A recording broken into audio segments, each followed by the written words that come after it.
Diyan? Hello guys, construction holiday dito ngayon sa Canada. Kaya naman, camping kami. Kasama ko yung mga roommates.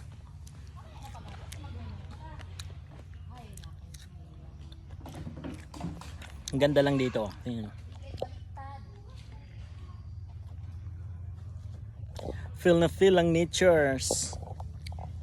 Dito kami sa beach. It's not actually beach kasi lawa lang naman to, pero napakaraming tao dito. Look.